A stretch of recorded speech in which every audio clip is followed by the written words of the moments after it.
আমাৰ ৰাজ্য চৰকাৰে যোৱা বছৰ যেতিয়া আমি নিৰ্বাচনত আহিছিলো তেতিয়া আমি ৰাইজক কৈছিলো যে 1 লাখ ল'ৰা ছোৱালীক আমি চাকৰি দিম আৰু 2 লাখ ল'ৰা ছোৱালীক আমি কৰ্ম সংস্থাপন দিম 57,000 ল'ৰা ছোৱালীক আমি এটকাও খৰচ নোহোৱাকৈ আমি চাকৰি দিলো যি অসমৰ ইতিহাসত সদায় এক সোণালী অধ্যায় হিচাপে জিলিকি থাকিব অহা কেইদিনমানত আমি আৰু 22,000 চাকৰি আমি মুকলি কৰি দিম তাৰ পিছত বছৰি নিৰ্দিষ্ট পৰিমাণৰ চাকৰি নিৰ্দিষ্ট হিচাপত চলি থাকিব আৰু ই এটা নিত্য নৈমিত্তিক ঘটনাত পৰিণত হ'ব কিন্তু তাৰ লগে লগে আমি যুৱক-যুৱতীসকলৰ আত্মসংস্থাপনৰ কথাও কৈছিলো তথাপিতো গাডকাৰীজী তাতে আমাৰ মাজত আছে গতিকে আমি ডাঙৰকৈ ভাৰত মাতা জয় কম হ'ব মোৰ লগত একেলগে ক'ব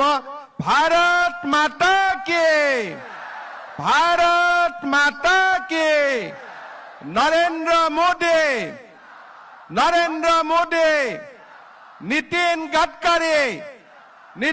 गडकरी बहुत बहुत धन्यवाद हमारे बीच में उपस्थित भारत सरकार की आदरणीय पथ परिवहन मंत्री हमारे मार्गदर्शक श्री नितिन गडकरी जी सांसद दिलीप सैकिया जी हरेंद्र सिंह बेजी सम्मानीय विधायकगण मंच में विराजमान हमारे नेतागण भाइयों और बहनों मैं सबसे पहले भारत सरकार की रोड ट्रांसपोर्ट मंत्री और हमारे सबका मार्गदर्शक श्री नितिन गडकरी जी को बहुत बहुत धन्यवाद देता हूं कि उन्होंने आज समय निकाला और हमारे बीच में वर्चुअली उपस्थित होके मंगलदय बाईपास का सहित 4 बड़ी परियोजना का शिलान्यास किया उद्घाटन किया 14,000 करोड़ का लागत से ये जो परियोजना का आज उद्घाटन या शिलान्यास हो रहा है इसमें हमारा असम का कनेक्टिविटी में बहुत ज्यादा बल मिलेगा खास करके मंगलदय बाईपास का निर्माण के लिए आपने 535 कोटी रुपया मंजूर किया है लैंड एक्विजिशन सरकार ने कंप्लीट कर चुका है और मेरा विश्वास है कि आपका मार्गदर्शन में ये बाईपास का काम तुरंत ही समाप्त भी शुरू भी होगा और समाप्त भी होगा साथों साथ में नौगांव का डबाका से लेके कार्बी आंगलंग जिला का पारोखुआ तक 13 किलोमीटर का पथ जो 517 करोड़ रुपया से आज से शुरू होगा ये भी हमारे लिए बहुत ही हर्ष की बात है हमारा बीच में कार्बी आंगलंग जो पहाड़ी जिला है उनका सारे नेतृत्व आज हमारे बीच में उपस्थित है सब लोग आपको धन्यवाद दे रहा है और मैं आशा करता हूं कि ये भी काम समय में समाप्त होगा नौगांव में हमारे 2 बड़ी परियोजना नौगांव बाईपास से तेलिया गांव और तेलिया गांव से रंगागढ़ ये दोनों काम 400 करोड़ रुपया से आज समाप्त हुआ आपका कर कमलों से ये उद्घाटन हुआ मैं आपको इसके लिए भी बहुत बहुत धन्यवाद देता हूं गडकरी जी आपको कोई बात याद दिलाने का जरूरत नहीं होता है असम के लिए आपका प्यार मोहब्बत सब जानते हैं 7 दिन पहले मेरा पास आपने बैम्बो क्रैश बैरियर बनाने के लिए इंडस्ट्रियलिस्ट को मेरा पास भेजा था इसलिए असम का बैम्बो केमिकली इसको एनलाइटन करके स्ट्रेंथन करके आपने क्रैश बैरियर बनाना चाहते हैं और वो हो जाने से असम का बैम्बो उद्योग को काफी बल मिलेगा मैं सब कुछ करूंगा और वो उद्योग भी असम में जल्दी ही स्थापन हो जाए इसके लिए मैं व्यक्तिगत रूप से काम करूंगा माननीय गडकरी जी आपसे मेरा विनम्र अनुरोध है गुवाहाटी का रिंग रोड और नारंगी कुरुआ का बीच में जो हमारे दलंग का ब्रिज का जो काम है वो जितना जल्दी स्वीकृति मिलता है वो हमारे लिए अच्छा होगा। मैं आपको गुवाहाटी रिंग रोड के लिए दोबारा याद दिलाता हूं, लेकिन मुझको याद दिलाना जरूरत नहीं है। 15 दिन पहले आप ही खुद इसके लिए मीटिंग किया था। फिर भी असम का सीएम होने का नाते मैं मेरा जिम्मेदारी दायित्व निर्वाहन करने के लिए कोशिश कर रहा हूं। काजीरंगा का एलिवेटेड रोड का बारे में आपने जिक्र किया। ये भी ये एलिवेटेड रोड हो जाने से हमारा प्रदेश बहुत आगे बढ़ेगा। थोड़ी ही दिन पहले भारत सरकार का डिफेंस मंत्रालय और रोड ट्रांसपोर्ट मंत्रालय का बीच में यह समझौता हुआ है कि 80-20 लागत से गौपुर से गोलाघाट तक ब्रह्मपुत्र का अंदर से टनल बनाया जाएगा। ये भी आपने ही हमको सुझाव दिया था कि जल्दी जल्दी ये बात का एक कंक्लूजन लाने का क्या बीआरओ करेगा कि एनएचआईडीसीएल करेगा। अभी ये निर्णय हो गया है आपका मार्गदर्शन से। वो भी काम अगर जल्दी शुरू होता है हमारे लिए बहुत ही अच्छा एक खबर होगा। आज आप ही जिक्र किया है कि तेजपुर से मिशन सरियाली में जो 2 लेन का रोड है आपने उनको 4 लेन बनाएगा। जिया भरोली में नया ब्रिज बनेगा। 35 किलोमीटर डिस्टेंस कम हो जाएगा। सांसद दिलीप सैकिया जी ने बाईहाटा सरियाली से मिशन सरियाली तक, जहां में मेरा भी कॉन्स्टिट्यूएंसी आते हैं, वो रास्ता को 4 लेन करने के लिए बहुत प्रयास किया है। आज आपने इनका विधिवत घोषणा भी कर दिया कि डीपीआर बनाना का काम शुरू हो गया। मैं पूरा आसाम वासियों का ओर से आपको बहुत बहुत धन्यवाद देता हूं और मैं आशा करता हूं अगली बार दिल्ली आऊंगा आपसे और बात करूंगा। आपका ज्ञानवर्धक मार्गदर्शन से हम हमेशा ही बहुत ही मेरा नॉलेज भी बढ़ा है, असम का भी हित हुआ है। मैं आपको धन्यवाद देता हूं। असम में मिथानॉल, इथानॉल, बैम्बो टेक्नोलॉजी का कैसे भरपूर प्रयोग हो सकता है, इसके लिए आप हमेशा चिंता करते हैं। मैं आपको बहुत बहुत धन्यवाद देता हूं।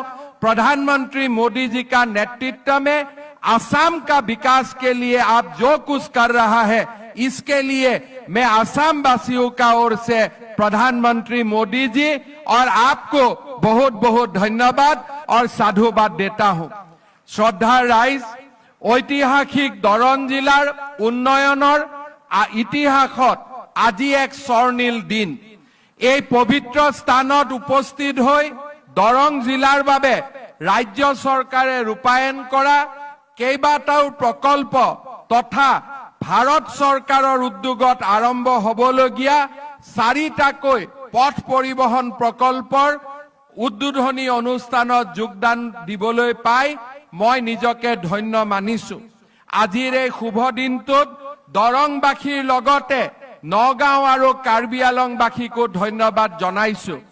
আজি আমাৰ অনুষ্ঠানত সুদূৰ কাৰ্বি আলঙৰ পৰা সাংসদ হৰেণ সিং বে, আমাৰ মুখ্য কাৰ্যবাহী সদস্য তুলিৰাম ৰংহাং আৰু বিধায়কসকল আহিছে। দৰং আৰু কাৰ্বি আলঙৰ মাজত সমন্বয় সাধন হৈছে। দৰংবাসী ৰাইজক মই তেখেতসকলৰ হৈ এটা দীঘলীয়া হাত চাপৰি মাৰিবলৈ অনুৰোধ কৰিছো। অসমৰ জাতীয় জীৱনত আজিৰ দিনটো এক ঐতিহাসিক গুৰুত্ব আছে। অসমীয়া জাতিৰ অন্যতম প্ৰাণ প্ৰতিষ্ঠাতা মহাপুৰুষ শ্ৰী শ্ৰী মাধৱদেৱৰ আজি 535 সংখ্যক জন্ম উৎসৱ।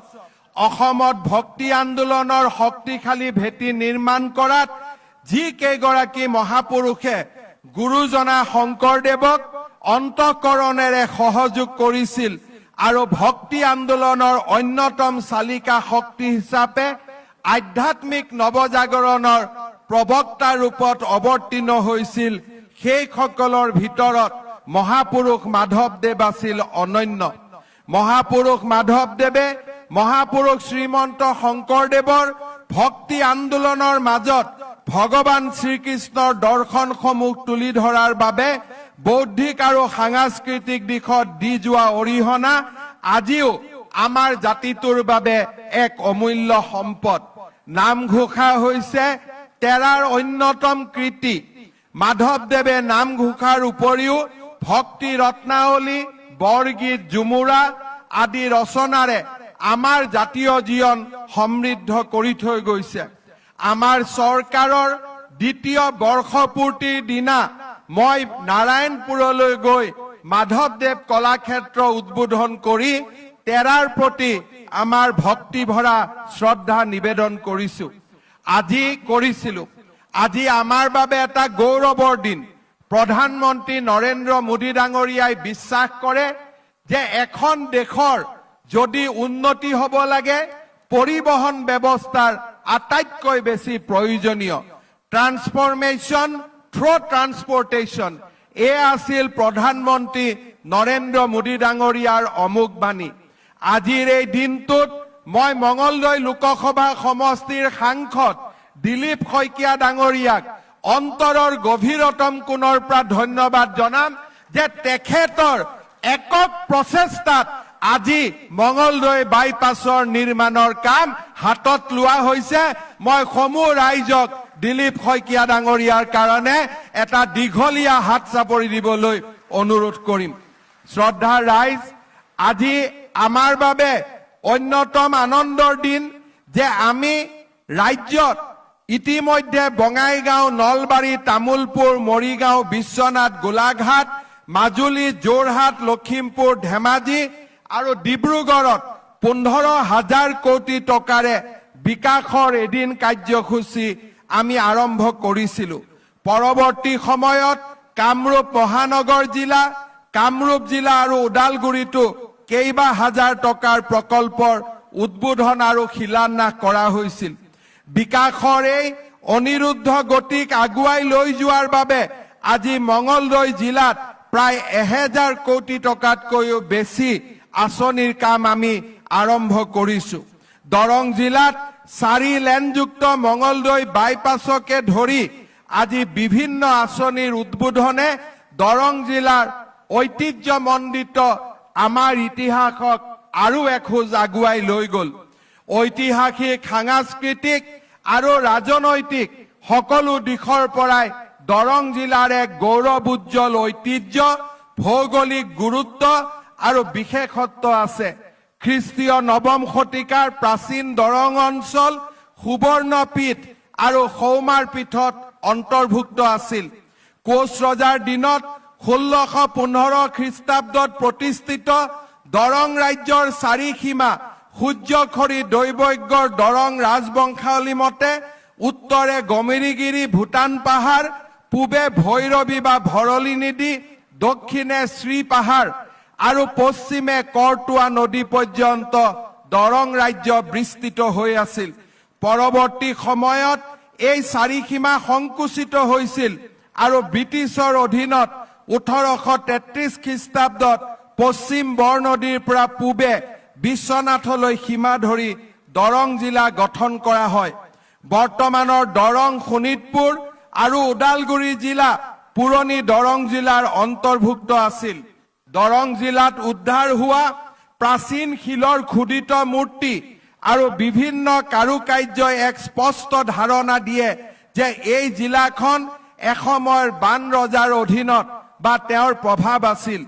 কোচ ৰজাৰ নৰনাৰায়ণৰ নিৰ্দেশ মতে ভাতৃ গোহাঁই কমলে হিমালয়ৰ পাদস্থলেৰে কামৰূপ সংযোগ কৰি ভুটিয়াচাং খেৰখেৰীয়া হৈ নাৰায়ণপুৰ পৰ্যন্ত এটি পথ নিৰ্মাণ কৰিছিল। দৰঙৰ মাজেৰে যোৱা এই পথটি গোহাঁই কমল আলি নামে ইতিহাসত খোদিত হৈ আছে। এই গোহাঁই কমল আলিক ৰাজ্য চৰকাৰে পুনৰ উদ্ধাৰ কৰি এটা ষ্টেট হাইৱেলৈ ৰূপান্তৰ কৰাৰ কাৰণে প্ৰাৰম্ভিক পৰিকল্পনা ইতিমধ্যে হাতত লৈছে। দৰং অঞ্চলৰ বিভিন্ন সময়ত জিতাৰী, পালবংশীয়, চুতীয়া, ভূঞা, আহোম আৰু কোচ ৰাজাসকলে ৰাজত্ব কৰিছিল। মধ্যযুগৰ আদিবাসত এই অঞ্চলত ভূঞাসকলে শাসন কৰিছিল। কোচ ৰাজবংশৰ উত্থানৰ পিছত ভূঞাৰ শাসনৰ ওৰ পৰে। কোচ ৰজা বিশ্বসিংহই তেওঁৰ ৰাজ্যৰ সীমা পূব দিশে বৰনদী পৰ্যন্ত বিস্তৃত কৰে। দৰং জিলাৰ কোচ ৰজাসকলে দৰং ৰাজ্যত প্ৰায় 400 বছৰ কাল ৰাজত্ব কৰিছিল। অসমৰ বৌদ্ধিক, আধ্যাত্মিক আৰু সাংস্কৃতিক দিশত দৰঙে প্ৰাচীন কালৰে পৰা বিশেষ অৱদান আগবঢ়াই আহিছে। দৰঙী ৰজাৰ পৃষ্ঠপোষকতাত বিভিন্ন সংস্কৃত পুথি অনুবাদ, চৰিত পুথি ৰচনা, ইতিহাস ৰচনা, পাঁচালী সাহিত্য, বৈদ্য সাহিত্য আদি ৰচনা হৈছিল। ৰাজকীয় পৃষ্ঠপোষকতাত ৰাম সৰস্বতী, গোপীনাথ পাঠক, পণ্ডিত দ্বিজ দামোদৰ, পণ্ডিত লক্ষ্মীনাথ, কবি নাৰায়ণ দেৱ, গোবিন্দ মিশ্ৰ আদিয়ে অসমীয়া সাহিত্য জগতলৈ বিশিষ্ট বৰঙণি যোগাই গৈছে। কোচ ৰজা নৰনাৰায়ণৰ ৰাজত্ব কালত মহাপুৰুষ শ্ৰীমন্ত শংকৰদেৱে নৰনাৰায়ণৰ আশ্ৰয় গ্ৰহণ কৰি 6 মাহ কাল দৰঙৰ ৰৌতাত আছিল। এই সময়ছোৱাতো মহাপুৰুষগৰাকীৰ আধ্যাত্মিক আৰু সাংস্কৃতিক জীৱন প্ৰবাহে দৰঙৰ সমাজ জীৱন প্ৰভাৱিত কৰিছিল। মহাপুৰুষ শ্ৰীমন্ত শংকৰদেৱৰ পিছত মাধৱদেৱৰ প্ৰিয় শিষ্য লেচাকনীয় গোবিন্দ আটাক দৰঙলৈ ধৰ্ম প্ৰচাৰৰ বাবে প্ৰেৰণ কৰিছিল। গোবিন্দ আটাৱে দৰঙৰ ডিপিলাৰ ওচৰত 1568 খ্ৰীষ্টাব্দত খটৰা সত্ৰ স্থাপন কৰিছিল। এই খটৰা সত্ৰ দৰং অঞ্চলৰ সাংস্কৃতিক কেন্দ্ৰত পৰিণত হৈছিল। এই সত্ৰৰ পৰাই দৰঙৰ খুলীয়া, ভাউৰীয়া, দধিমথন, বোকা ভাওনা, ফাকুৱা, পাছেতি, থিয়ানাম, বৰনাম, চেউ চাপৰি নাম আদি কৃষ্টিৰ চৰ্চা আৰু প্ৰচাৰ হৈছিল। দৰঙৰ লোক সংস্কৃতিয়ে বৃহত্তৰ অসমীয়া সংস্কৃতিত প্ৰাণ সঞ্চাৰিত কৰিছিল। এই সাংস্কৃতিক ঐতিহ্য জনজাতীয় আৰু অজনজাতীয় সাংস্কৃতিক উপাদানেৰে পৰিপূৰ্ণ। তদুপৰি মাৰ্গীয় সংস্কৃতিও দৰঙী সংস্কৃতিৰ অনুপম উপাদান। বিয়াৰ ওজাপালি, চুকনানী ওজাপালি, পুতলা নাচ, খুলীয়া ভাওৰা, নাগাৰা নাম, বৰঢুলীয়া, ঢেপাঢুলীয়া, থেৰাচেক, বিয়া গীত, নাম কীৰ্তন, গীত পদ আদি পৰিবেশ্য কলা আৰু সংগীত নৃত্যৰ মাজত মাৰ্গীয় আৰু লোক সংস্কৃতিৰ উপাদান বিদ্যমান। দৰঙী কলাকৃষ্টিত লোক জীৱন, লোক বিশ্বাস, ভক্তি, সহজ সৰল জীৱনবোধ প্ৰতিফলিত হৈছে। ভাৰতৰ স্বাধীনতা আন্দোলনতো দৰঙৰ এক বিশেষ ভূমিকা আছিল।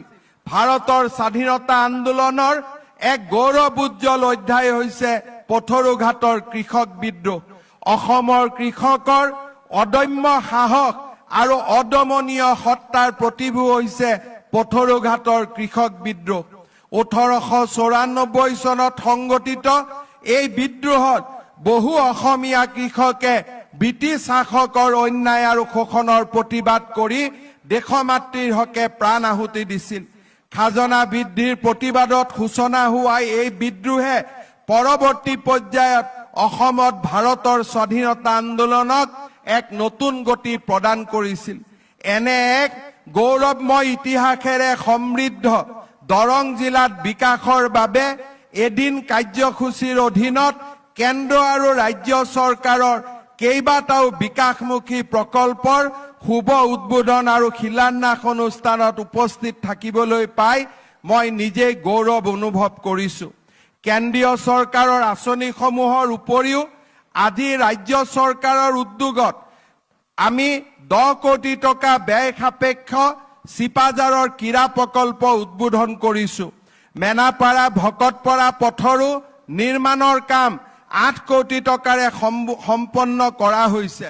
6 কোটি টকা ব্যয় কৰি মঙলদৈ ক্ৰীড়া প্ৰকল্পত ফ্লাড লাইটৰ কাম, হাই মাছ লাইটৰ কাম সম্পূৰ্ণ কৰা হৈছে।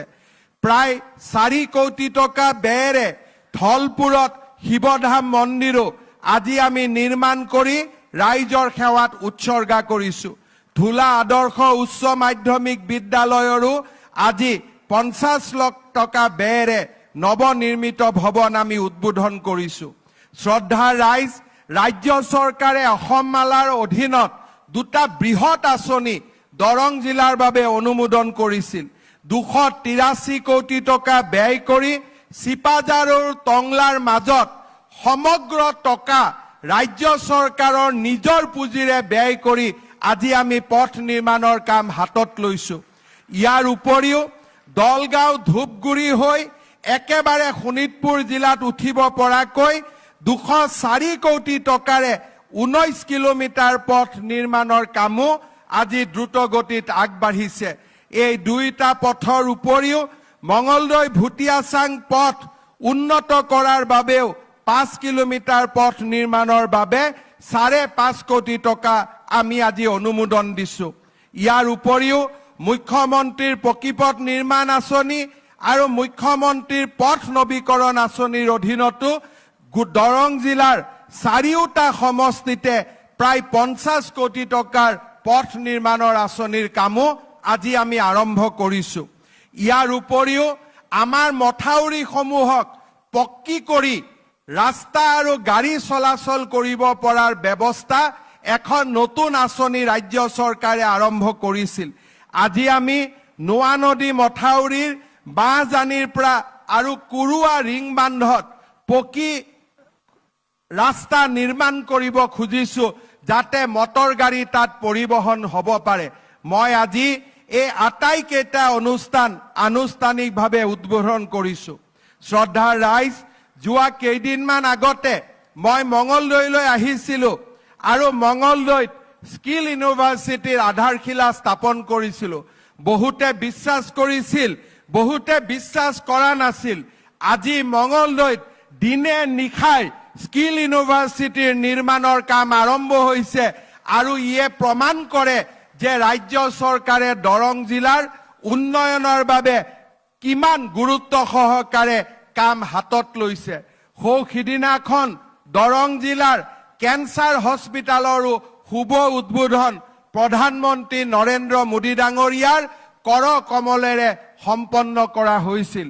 শ্ৰদ্ধাৰ ৰাইজ, মোৰ বহু দিনৰ পৰা এটা ইচ্ছা আছে যে দৰং জিলাত এখন মেডিকেল কলেজ নিৰ্মাণ কৰা, কিন্তু আমাৰ আটাইকেইজন বিধায়কৰ মাজত কোন স্থানত মেডিকেল কলেজ নিৰ্মাণ হ'ব লাগে তাৰ বিষয়ে সন্মতি হোৱা নাই।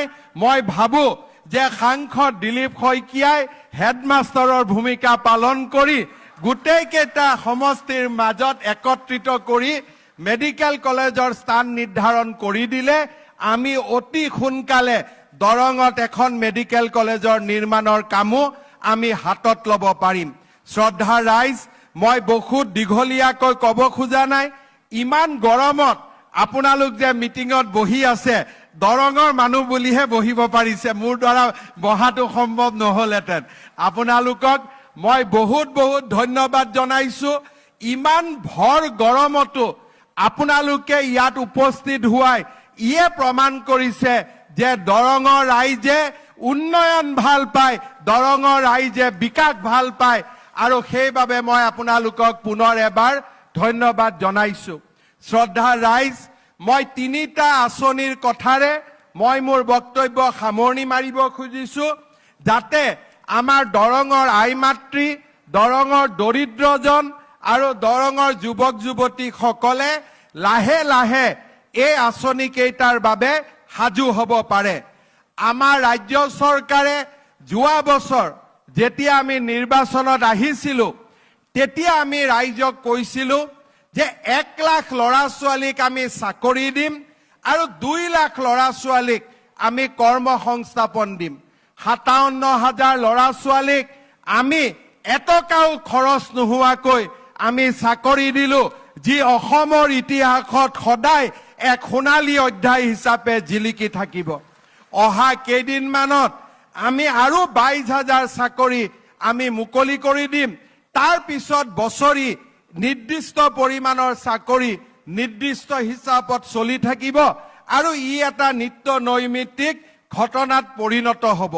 কিন্তু তাৰ লগে লগে আমি যুৱক যুৱতীসকলৰ আত্মসংস্থাপনৰ কথাও কৈছিলো। এইবাৰ আমি সিদ্ধান্ত লৈছো যে অসমৰ 2 লাখ ল'ৰা ছোৱালীক বেংকত একো মৰ্টগেজ নোহোৱাকৈ আমি 2 লাখ টকাকৈ সাহায্য দিব খুজিছো, যাতে তেওঁলোকে আত্মসংস্থাপনৰ পথ বাছি ল'ব পাৰে। তাৰ ওপৰত যদি বেংকে কিবা দিয়ে দিব, কিন্তু ৰাজ্য চৰকাৰে 2 লাখকৈ টকা দিব। খুব কম দিনৰ ভিতৰতে তাৰ ওপৰত কেনেকে আঁচনিটো আমি পাব পাৰো, তাৰ আঁচনি তাৰ ৰূপৰেখা আমি লাহেকৈ ৰাইজৰ মাজত দিম। যুৱক যুৱতীসকলে কি ধৰণে নিজস্ব